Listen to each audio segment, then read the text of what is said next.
The main road that climbed through Naglimund town toward the castle was full of drifting snow. The houses and shops on either side had nearly disappeared beneath a smothering blanket of deadly white. But even those buildings not yet covered were as deserted as the shells of long-dead animals. There was nothing on the road but hengfisk and the snow. As the wind changed direction, the whistling of the fluted battlements at the top of the hill rose in pitch. The monk squinted his bulging eyes up at the walls, then lowered his head. He trudged on through the grey afternoon, the crunch of his footsteps a near-silent drumbeat accompanying the skirling wind. It is no wonder the townspeople have fled to the keep, he thought, shivering. All around him gaped the black idiot mouths of roofs and walls staved in by the weight of snow. But inside the castle, under the protection of stone and great timbers, there they must be safe. Fires would be burning, and red, cheerful faces. Sinners' faces, he reminded himself scornfully. Damned, heedless sinners' faces would gather around him and marvel that he had walked all this way through the freakish storm. "It is Yuvan month, is it not?" Had his memory suffered so that he could not remember the month? But of course it was. 2 full moons ago it had been spring. A little cold, perhaps, but that was nothing to a rimmersman like Hengfisk, reared in the chill of the north.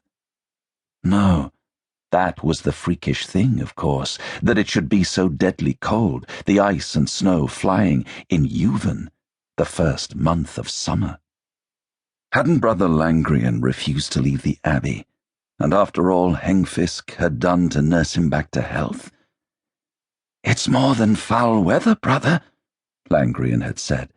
"It's a curse on God's entire creation.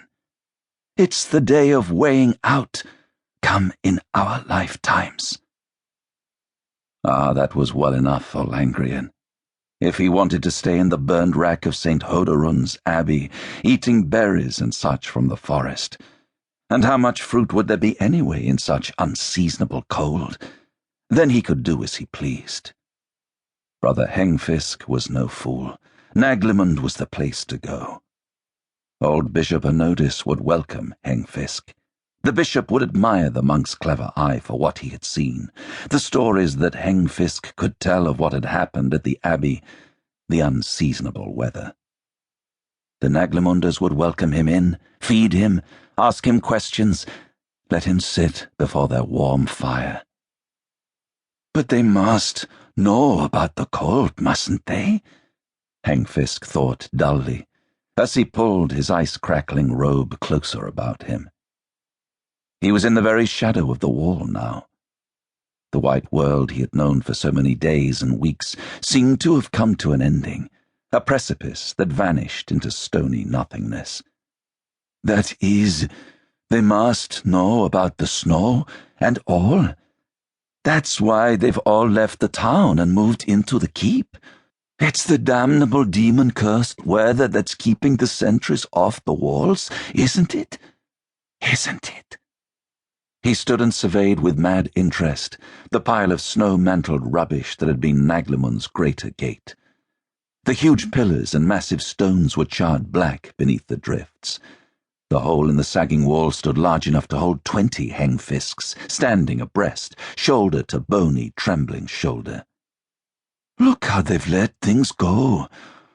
Oh, they'll shriek when their judgment comes, shriek and shriek with never a chance to make amends. Everything has been let go. The gate, the town, the weather. Somebody must be scourged for such negligence. Doubtless Bishop Anodis had his hands full trying to keep such an unruly flock in line. Hengfisk would be only too happy to help that fine old man minister to such slackers. First a fire and some warm food, then a little monasterial discipline. Things would soon be brought to rights. Hengfisk stepped carefully through the splintered posts and white-covered stones.